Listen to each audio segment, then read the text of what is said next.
Hello friend, this is Sudha, this is your psychology class. Psychology में हम सब पढ़ रहे थे अधिगम का सिद्धांत। अधिगम के सिद्धांत में हमने अभी लास्ट वीडियो में गहने का सिद्धांत पढ़ा।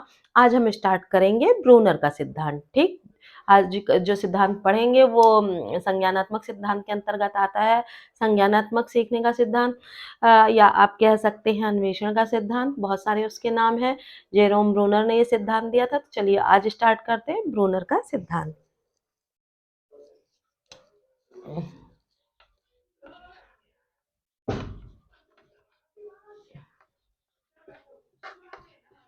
ब्रूनर का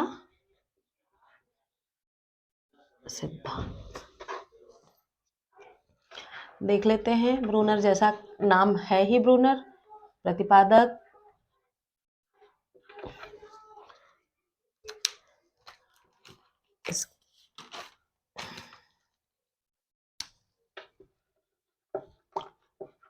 जेरोम ब्रूनर। इसके प्रतिपादक कौन? जेरोम ब्रूनर, इनका पूरा नाम था। ये अमेरिका के रहने वाले थे। कहाँ के? ये अमेरिकी मनोवैज्ञानिक थे। अमेरिकी मनोवैज्ञानिक थे। ठीक, सबसे इम्पोर्टेंट चीज, और सबसे इम्पोर्टेंट चीज ये मानी जाती है, ये संज्ञानात्मक विकास का सिद्धांत है।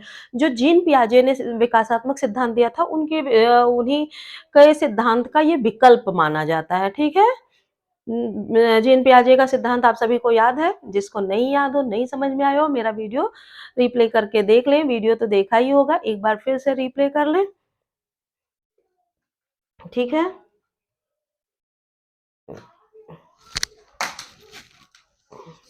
क्या था यह?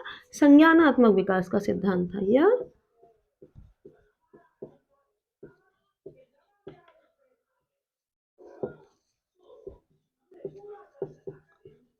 विकास का सिद्धांत है जो कि जीन पियाजे के सिद्धांत का विकल्प माना जाता है। ठीक है, माना जाता है। मीन्स अगर हम जीन पियाजे का सिद्धांत पढ़ेंगे और उनके विकल्प की कोई जरूरत होगी तो ब्रूनर का यह सिद्धांत हमारे लिए काफी उपयोगी साबित होगा। अंतर यह है कि जीन पियाजे के सिद्धांत में क्या है, उनके 4 अवस्थाएं थी। क्या थी? जीन पियाजे के सिद्धांत में विकास की 4 अवस्था थी। किंतु ब्रूनर के सिद्धांत में 3 अवस्थाएं हैं। ठीक, इनकी जीन पियाजे की कौन कौन सी 4 अवस्थाएं थी?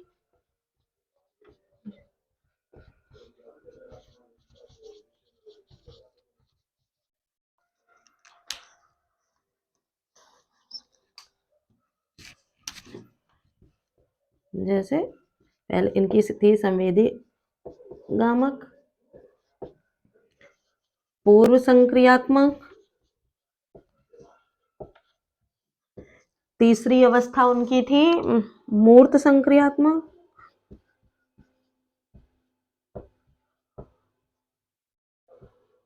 और चौथी थी अमूर्त संक्रियात्मक। और अगर हम बात करते हैं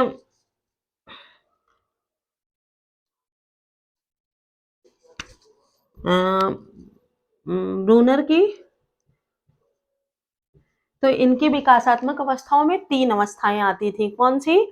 इनएक्टिव पहली थी,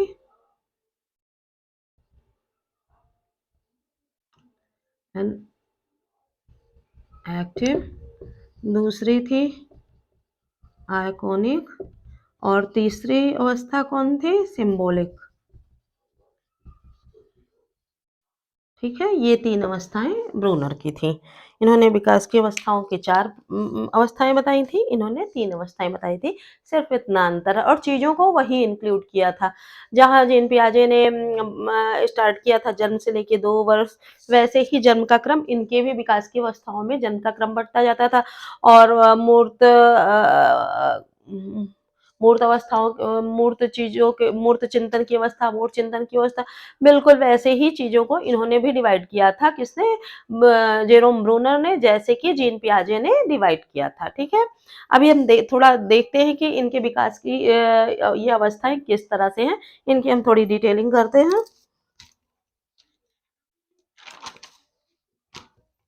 इसको मैं रब करती हूँ।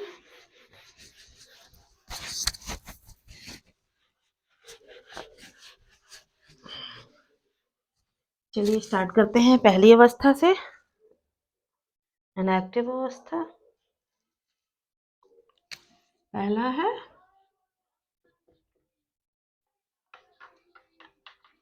Inactive stage. ठीक, हिंदी भी लिख देती हूँ। इसको कहते हैं क्रिया निर्माण अवस्था, अथवा इसको सिर्फ निर्माण की अवस्था भी कहा जाता है। क्रिया निर्माण किसी काम के शुरुआत करने की अवस्था, या बच्चा प्रत्यक्ष रूप से खुद ही कार्य करके सीखता है, इसी वजह से इसे क्रिया निर्माण की अवस्था कहा जाता है। ठीक है,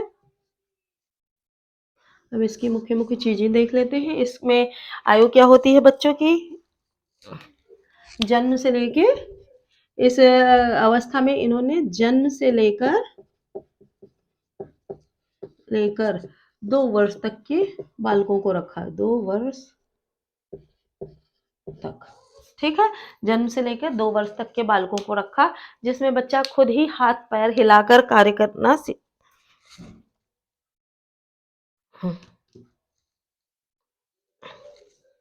क्या? हाथ पैर हिलाना,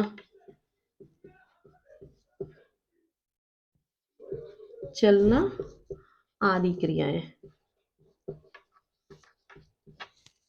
आदि आदि क्रियाएं कैसे करता है? जैसे कि बच्चा खुद ही क्रिया करके बच्चा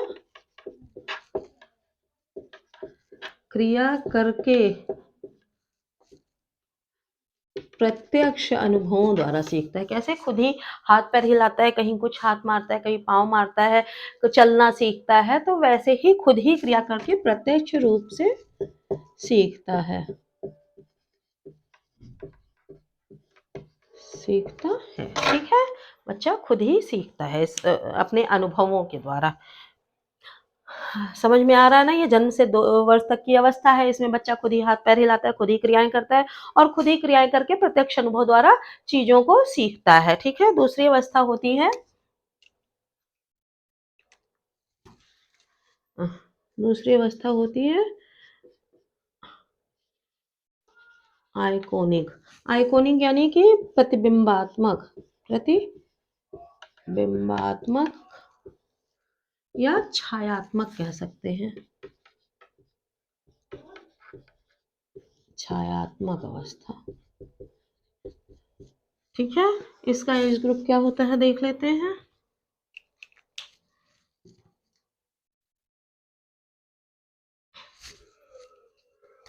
ये 2 से 7 वर्ष तक के बच्चों की इसकी अवस्था होती है। इसमें बच्चों में किसका महत्व ज़्यादा होता है? भाषा का महत्व। ठीक है, भाषा का महत्व। ये थोड़ी इमेज की अवस्था होती है, इमेज की अवस्था होती है। ठीक है, इसमें बच्चे भाषा बोलना स्टार्ट कर देते हैं, बच्चों में भाषा को लेकर उनका ज्ञान डेवलप हो जाता है। 2 वर्ष का बच्चा वैसे भी बच्चों का शब्द भंडार बढ़ जाता है, जैसे ही बच्चों का शब्द भंडार बढ़ता है, उनमें भाषा की प्रवृत्ति आ जाती है, वो भाषा का प्रयोग करना सीख जाते हैं। और इसके अलावा चमक, ध्वनि, गति आदि के बारे में बच्चे जान जाते हैं। किसके?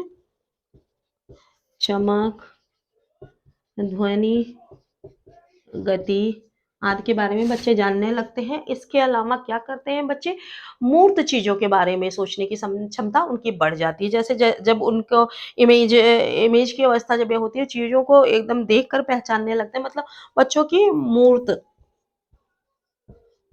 मूर्त रूप से सोचने की क्षमता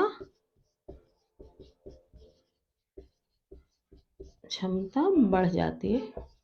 ठीक है, जब बच्चा मूर्त रूप से सोचने लगता है, फिर वो चीज़ों को आइडेंटिफ़ाई करने लगता है, किसके साथ कैसा व्यवहार, तो उसका जो संज्ञान होता है, वो काफ़ी हद तक डेवलप कर जाता है इस तरह से कि कौन-सी चीज़ क्या है, कैसा उसका स्ट्रक्चर है और कैसी उसकी इमेज है, उन चीज़ों के बारे में बच्चा आइडेंटिफ़ाई करने लगता है और उसी के बारे में सोचना-समझना स्टार्ट कर देता है।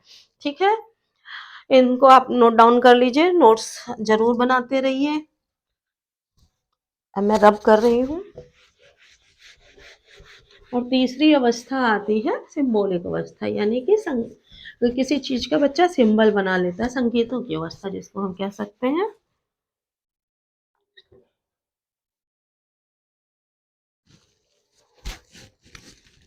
तीसरा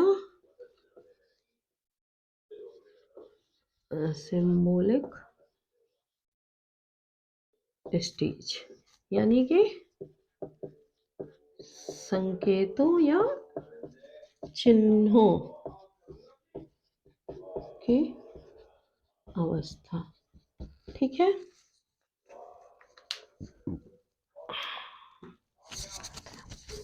इसमें कितने एज तक ग्रुप के बच्चे होते हैं? 7 से 15 वर्ष की आयु।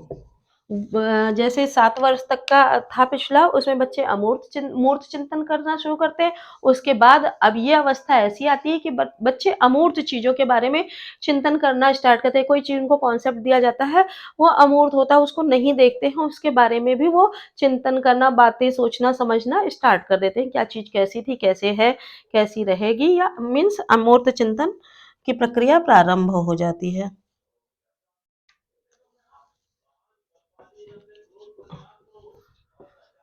अमूर्त चिंतन की अवस्था है। ठीक है, इसके बाद अलावा एक चीज और है कि इसको विचारों को विकसित करने की अवस्था कहा जाता है। क्या कहा जाता है? अमूर्त चिंतन जब बच्चों का स्टार्ट होता है, तभी बच्चों के मन में तरह तरह के विचार आने लगते हैं। ठीक है, तो इस वजह से इसको विचारों को विकसित करने की अवस्था कहा जाता है।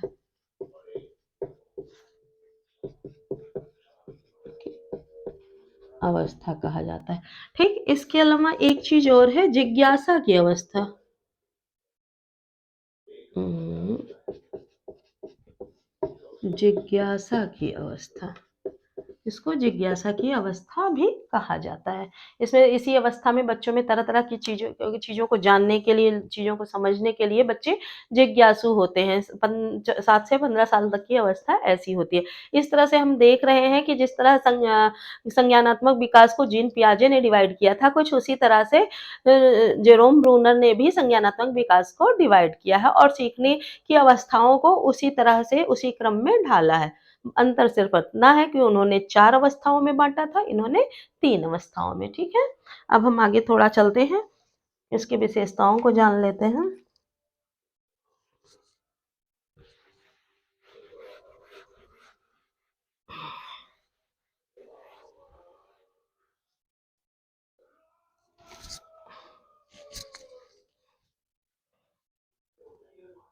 जिस तरह से हम देखते हैं ब्रूनर के शिक्षण की विशेषताएँ क्या होती हैं, कि वो इनएक्टिव होता है, या फिर कह सकते हैं कि कह सकते हैं क्या, दूसरी विशेषता है कि वो बच्चा आइकॉनिक होता है, आइकॉनिक स्टेज होती है। तीसरा हम मानते हैं कि ये सिंबॉलिक स्टेज होती है। ठीक है? तो इसी तरह इन्हीं के आधार पर ब्रूनर का जो ये सिद्धांत था, उस सिद्धांत की कई सारी विशेषताएँ थी। क्या विशेषताएँ थी? हम थोड़ा-सा देख लेते हैं, इस शिक्षण सिद्धांत की विशेषताएँ। ब्रूनर के कई बार से क्वेश्चन आ जाते हैं, शिक्षण सिद्धांत की विशेषताएं। सबसे बड़ी विशेषता इसकी क्या मानी जाती है? पुनर्बलन, रेनफोर्समेंट। रेनफोर्समेंट ऐसी चीज है जिसको पाकर बच्चा और कार्य करना चाहता है, नई नई चीजों को सीखना चाहता है और कार्य करने के लिए थोड़ा अट्रैक्ट होता है। तो पहली विशेषता क्या है? पुनर्बलन।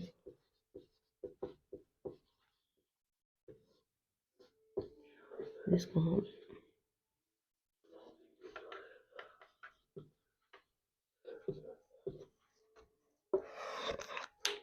रेनफोर्समेंट होता है। रेनफोर्समेंट से क्या चीजें मिलती हैं बच्चों में? रेनफोर्समेंट एक तरह का पुरस्कार होता है।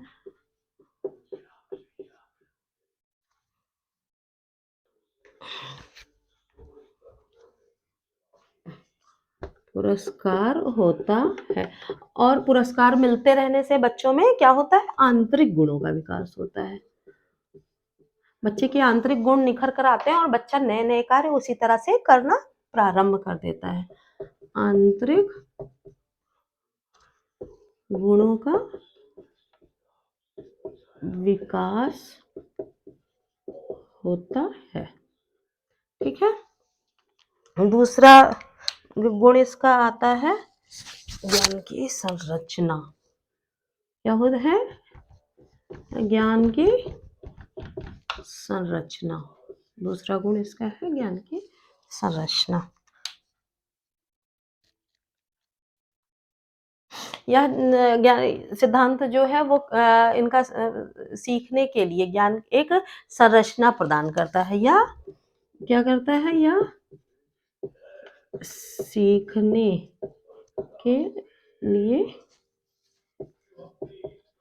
ज्ञान को एक नई संरचना प्रदान करता है।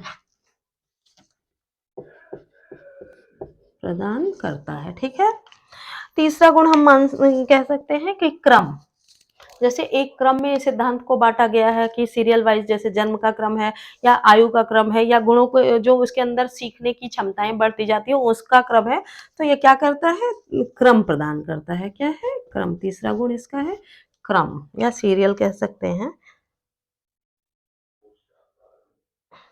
या शिक्षण सामग्री को भी क्रम प्रदान करता है, या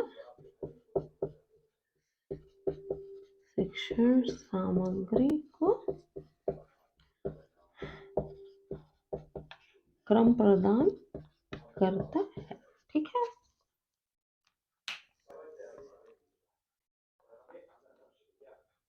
नेक्स्ट आता है अधिगम की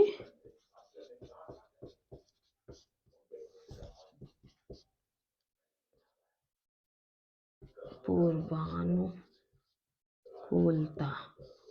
ठीक है। अधिगम की पूर्वानुकूलता का मतलब क्या है कि अधिगम जो सीखने की क्षमता होती है या सीखना जो होता है उसको एक आधार प्रदान करता है। क्या प्रदान करता है? या सीखने की क्षमता को एक आधार प्रदान करता है। इस तरह से हम देखते हैं कि ब्रूनर का जो सिद्धांत होता है वो काफी उपयोगी होता है। उसकी विशेषताएं हैं कि वह पुनर्बलन उसमें होता है जिससे बच्चों के आंतरिक गुणों का विकास होता है। उसमें ज्ञान की ऐसी संरचना डेवलप होती है जिससे बच्चों में सीखने के गुणों का विकास होता है। और वह एक ऐसा सिद्धांत है जिससे क्रमबद्धता रहती है और क्रम के आधार पर बच्चों की सीखने की सामग्री को एक सीरियल वाइज चलता है या क्रम प्रदान होता है।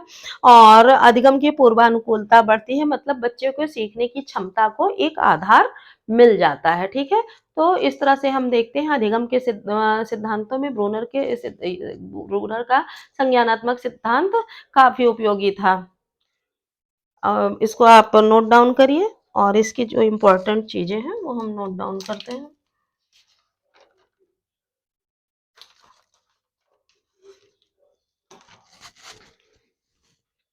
अब हम थोड़ा सा देख लेते हैं, इससे रिलेटेड क्वेश्चन बहुत सारे आते हैं। पहला तो क्वेश्चन ये आता है कि जीन पियाजे के सिद्धांत का विकल्प किसको माना जाता है? तो जीन पियाजे के सिद्धांत का विकल्प जेरोम ब्रूनर का सिद्धांत माना जाता है, ठीक है। और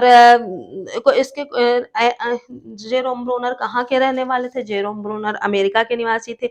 या इनका विकास कैसा था? संज्ञानात्मक विकास का सिद्धांत इनका था। और चीजें, इनके उपनाम भी हम देख लेते हैं, इनके सिद्धांत के उपनाम। जैसे सभी सिद्धांतों के उपनाम हमने देखे,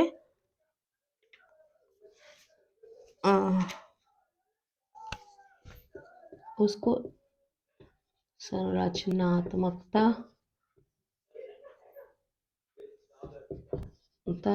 का सिद्धांत कहते हैं, निर्मितवाद का सिद्धांत कहते हैं।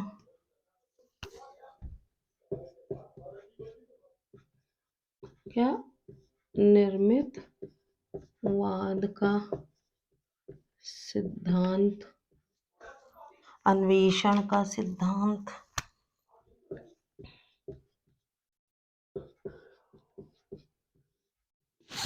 अन्वेषण का सिद्धांत। और नेक्स्ट है ब्रूनर का सिद्धांत, ठीक। ब्रूनर का सिद्धांत। इसके अलावा जेरोम ब्रूनर की एक बुक थी जो काफी महत्वपूर्ण थी, जिसमें उन्होंने व्यावसायिक शिक्षा से संबंधित चीजों को, काफी चीजों को इम्प्रूव किया, काफी चीजों को आगे बढ़ाया है, उजागर किया है, व्यवसाय से रिलेटेड चीजें। उस बुक के बारे में क्वेश्चन आता है। उस बुक का नाम था, बुक थी शिक्षा की प्रक्रिया। शिक्षा की प्रक्रिया, ठीक है। ये बुक कब आई? इस ऐसे क्वेश्चन आ जाते हैं। ये बुक किस सन में आई थी? तो 1960 में आई थी, ठीक है। इसमें इन्होंने क्या, किसके बारे में है? व्यावसायिक शिक्षा, ठीक है। व्यावसायिक शिक्षा के बारे में ये बुक लिखी गई थी। व्यावसायिक शिक्षा के बारे में इन्होंने इस बुक में उस व्यावसायिक शिक्षा की समस्याओं को, किसकी?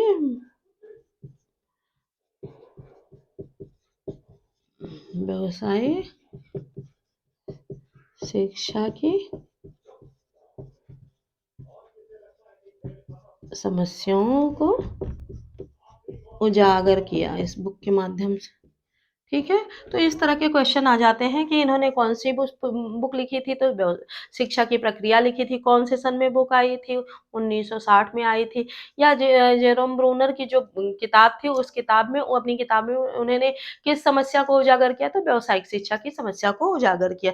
इस तरह से आज हम लोगों ने ब्रूनर का सिद्धांत पढ़ा। आई होप आप लोगों को यह सिद्धांत समझ में आ गया होगा। मिलते हैं नेक्स्ट वीडियो में, तब तक के लिए धन्यवाद।